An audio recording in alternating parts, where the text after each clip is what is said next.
કડીનો ઇતિહાસ આશરે 150 વર્ષ જૂનો છે. એ વખત કડી શહેર રજવાડું હતું. કડીમાં તે સમયે વડોદરાના ગાયકવાડોનું શાસન ચાલતું હતું. ત્યારે કડીમાં રાજા તરીકે વડોદરાના ખંડેરા ગાયકવાડ નાના ભાઈ મલ્હારરાવનું રાજ ચાલતું હતું. મલ્હારરાવ સ્વભાવે ખૂબ જ ક્રોધી અને નાસ્તિક હતો. આખો દિવસ મોજ શોખમાં સમય પસાર કરતો હતો. તેને શિકાર કરવાનો પણ શોખ હતો. એક દિવસ પોતાના સિપાઈઓ લઈ વગડામાં શિકાર કરવા નીકળ્યો તો રસ્તામાં રાજાને તરસ લાગી. તેને જાસલપુરની વાવ જોઈ. કહેવાય છે કે વાવમાં મેરડીમાં બેઠા હતા અને બાજુમાં દેવી પૂજકોના ઝૂંપડા હતા. આ દેવી પૂજકોએ માં મેરડીની સ્થાપના કરી હશે. મલ્હારરાવ જ્યારે વાવમાં ઉતર્યો ત્યાં એને આરસના કિંમતી પથ્થરો જોયા અને વિચાર કર્યો, આવા પથ્થરો વાવમાં શું કામના? કાલે જ મજૂરોને બોલાવી આ પથ્થરોને કઢાવી વાવને તોડી નાખો અને આ પથ્થરોમાંથી મારો સુંદર મહેલ બનાવો. બીજા જ દિવસે મજૂરોને લઈ મલ્હારરાવ જાસલપુર આવે છે અને જાહેર કરે છે કે આ વાવને તોડી નાખવાની છે.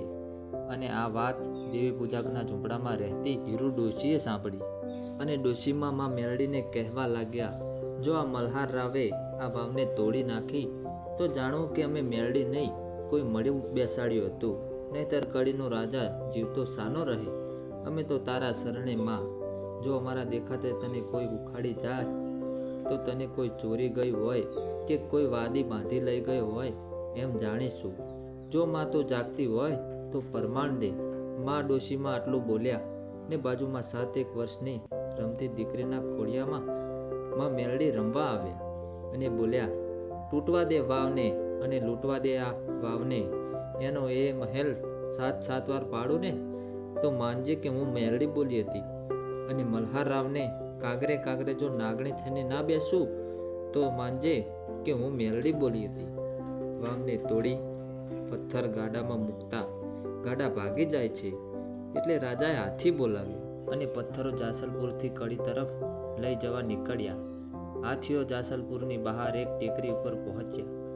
ત્યાં મેરડી માતા એક પાડાનું રૂપ લીધું અને હાથીઓની સામે દોટ મૂકી અને પાડાનું ભયંકર રૂપ જોઈ હાથીઓએ પથ્થરો નીચે મૂક્યા અને સૂંઢ ઊંચી કરી પાડાની સામે લડવા તૈયાર થયા.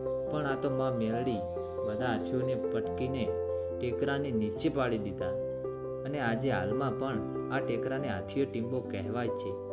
માં મેરડી વિચાર કરે છે, મલ્હારરાવને મહેલ બાંધવા દઉં પછી કરામત કરું, જેથી મલ્હારરાવ પણ જાણે એને મેરડી પને પડી હતી. મલ્હારરાવે બીજા ગાડા મોકલ્યા અને પથ્થર કડી ગામ આવ્યા અને મલ્હારરાવે 7 માળનો મહેલ બનાવ્યો. આ મેરડીએ કરામત કરી અને મહેલ પડી ગયો. મલ્હારરાવે ફરીથી મહેલ બનાવ્યો ને ફરી પડી ગયો. આ રીતે 7 વાર મહેલ પડી ગયો. પછી મેરડી માતાએ વિચાર કર્યો, લાવ મલ્હારરાવને સપને જઈ વાત કરું. મલ્હારરાવના સપને જઈ માં મેરડી બોલ્યા, મૂકી દે મારી વાવના પથ્થરો, નહીં તો તું ક્યાંય ગોત્યો નહીં જડે. મલ્હારરાવ કહે છે, તું કોણ છે? તો માતાજી કહે છે, હું મેરડી છું. રાજા કહે, તું મેરડી હોય તો શું કરી લેવાની છે? માં મેરડી પણ કહે છે, જા ત્યારે બાંધી લે મહેલ, તેમાં કોણ રહે છે, હું કે તું? રાજા માતાજીની વાત માનતો નથી અને ફરી એકવાર મહેલ બનાવે છે અને તેમાં રહેવા જવા માટે મુહૂર્ત જોડાવા જ્યોતિષોને બોલાવે છે. જ્યોતિષોને કંઈ જવાબ મળતો નથી અને બોલે છે, મહારાજ આ અમારું કામ નથી.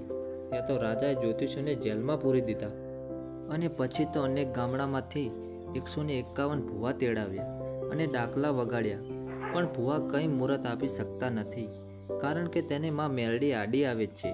અને મલ્હારરાવે આ બધા ભૂવાને જેલમાં પૂરી અને તેમના ઉપર રોજ સવારે આ બધા જ ભૂવાને મરચાનો ધુમાડો આપે.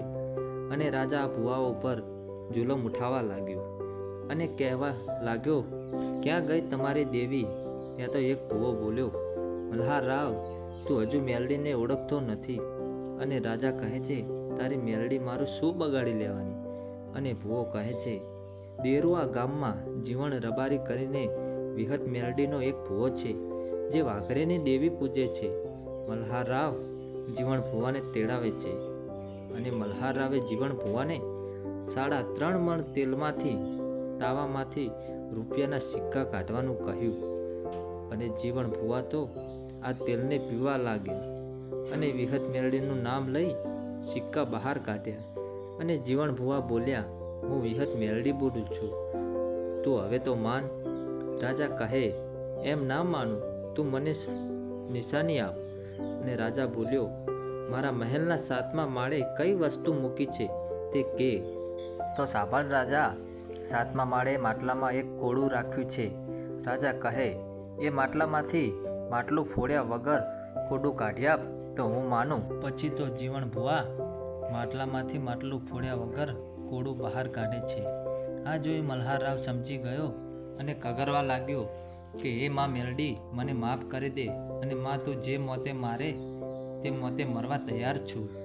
માં પણ મને એક વચન આપો, હું વાંચ્યો છું તો મને દીકરો આપો. હું માનીશ કે મને માં મેરડી મળી હતી.